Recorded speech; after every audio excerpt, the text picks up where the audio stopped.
Dia datang sebagai cucu, mengaku gadis keturunan mulia.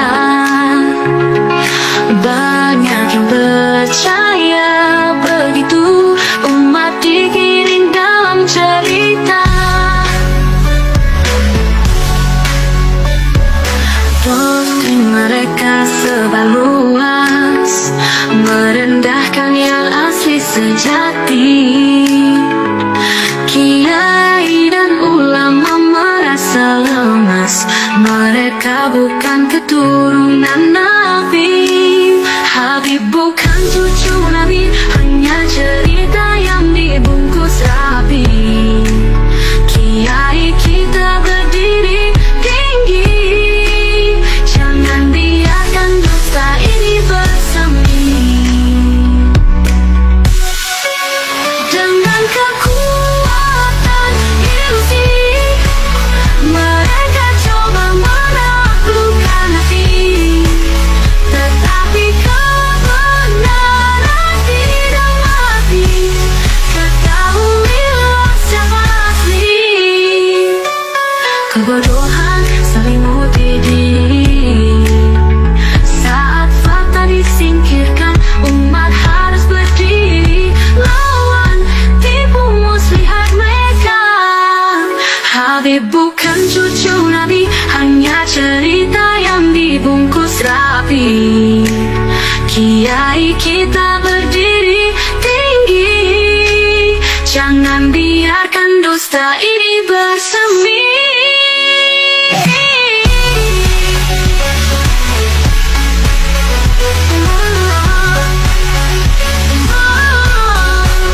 Habib bukan cucu Nabi, hanya cerita yang dibungkus rapi.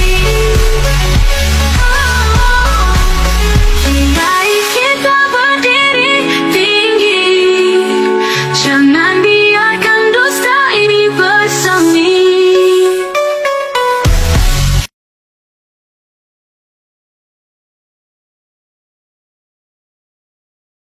Makamnya Habib Ali Abdullah. Kita lihat sekarang ada pengembangan renovasi gedung ini kayaknya. Semakin diperbaiki saudara ini kayaknya. Ayo kita masuk. Suasananya sepi ini, sepertinya tidak banyak pengunjung ini saudara. Nah kita masuk ya. Jadi inilah lokasi komplek makam yang diduga palsu. Itu bersebelahan dengan makam umum ya. Si oknum Habib ini memang luar biasa pandai ya memilih tempat lokasi makam yang diduga palsu ya. Sangat strategis di pinggir jalan raya. Ayo coba kita masuk ke dalam. Kita lihat ini sudah begitu bagus ya. Ada perbaikan pembangunan ini di sana sini. Nah di sebelah kiri ini ada toilet yang masih diperbaiki. Jadi ini ada besi-besi cor berdiri ini. Sepertinya ini nanti terus dikembangkan ya. Ini kedepannya akan terus dikembangkan ini. Duit mengalir terus ke sini ya. Insya Allah dari para penyumbang, para donatur, para dermawan. Nah itu kita lihat ada. Nah ini dia kotak amalnya ini ya. Ini kotak amalnya. Banyak ini kotak amalnya, tidak hanya dua ini.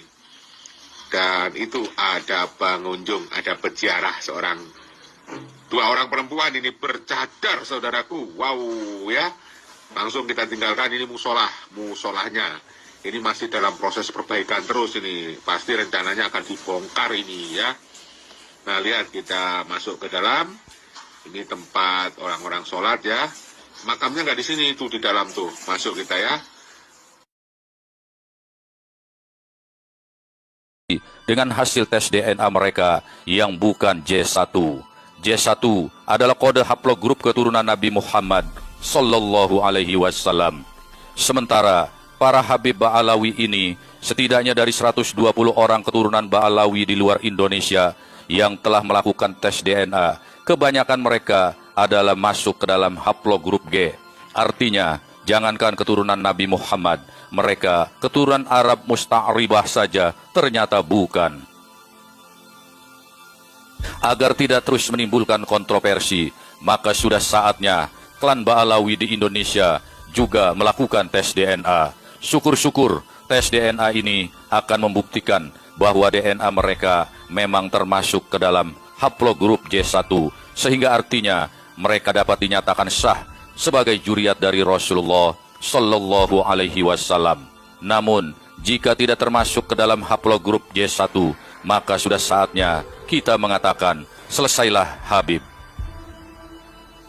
Semoga narasi singkat ini bermanfaat bagi sahabat semua. Setidaknya dapat membangun kesadaran bahwa di era digital ini, kepalsuan dan kebohongan tak dapat lagi ditutupi dengan narasi sebagus apapun. Semua, termasuk kesejatian nasab, dapat dibuktikan dengan kecanggihan ilmu pengetahuan. Terima kasih telah membantu merawat channel ini dengan memberi like dan subscribe.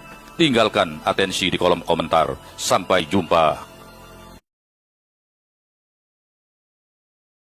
Satu video yang menarik ya dari salah satu Habib ya. Dia adalah seorang Ba'alawi. Nah, ini orang sukanya kemana-mana saya lihat itu selalu mengatakan orang lain yang bukan golongannya itu nasabnya palsu. Semua dikatakan palsu. Jadi cuma dia sendiri yang asli ya, dia dan golongannya yang asli, lainnya palsu. Kayak gimana videonya? Nah, coba lihat yang satu ini. Jadi Gus Hasan Ahsan Malik itu bukan Sayyid ya. Gus Hasan Ahsan Malik bukan Sayyid, bukan. Sampaikan video ini kepada Gus Hasan Ahsan Malik. Bilang kepada dia, Anda bukan Sayyid, Anda bukan Sayyid ya. Jadi jangan mengaku-ngaku Sayyid ya. Nah, ini ada lagi, satu lagi dari dia. Hei Zulfikar, Anda ini bukan Sayyid. Wallahil azim, Anda bukan Sayyid. Anda dan Gus Tuba itu bukan Sayyid. Saya bersumpah demi Allah, Anda dan Gus Tuba bukan Sayyid. Dan kemudian saya cari informasi siapa dia ini sebenarnya. Ternyata dia ini salah seorang Habib, ya, keluarga Ba'alawi, keturunan Yaman. Rupanya dia sendiri juga seorang pendakwah, ya, dan mungkin pengurus Rabithah Alawiyah. Anda ini siapa? Ngomong kok seenaknya sendiri. Anda ini ngomong bahas nasab orang, itu seenaknya sendiri. Padahal Anda dengan orang yang Anda bahas ini, Anda bukan siapa-siapanya, Anda orang lain. Anda ngomong sama beliau, ya, yang saya tahu, ya, beliau ini salah satu putra dari seorang ulama besar, pengasuh pondok pesantren Zainul Hasan Genggong, Probolinggo. Nasabnya beliau ini ke Wali Songo, ke Sunan Giri. Wali Songo ini kan jelas, Sunan Giri kan jelas. Sayyid Ainul Yakin, Sayyid. Beliau keturunan dari jalur laki-laki. Berarti kan Sayyid juga. Hati-hati loh kalau ngomong.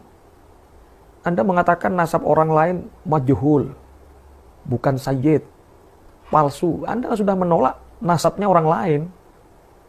Itu bukan wilayah Anda, bukan hak Anda mengatakan seperti ini. Ini haram. Sekarang coba Anda dikatakan seperti itu. Anda pasti marah-marah. Wah, nggak ada yang mengatakan Anda bukan Sayyid aja Anda marah-marah. Seluruh orang selain golongan Anda, selain Ba'alawi, Anda cap palsu semuanya bukan Sayyid. Anda sendiri juga membingungkan. Ini persoalan moral manusia. Meskipun Habib kalau bajingan aja. Ini mohon maaf Pak. Saya ditipu berkali-kali Pak sama Habib karena saking takdimnya. Batu cincin lah apalah. Dikatakan ini Blue Sapphire. Ahli ini, wallah asli ini. Ternyata beling Pak. Dia memperkosa pasiennya di Bekasi sampai 3 orang, sampai hamil 2 orang itu.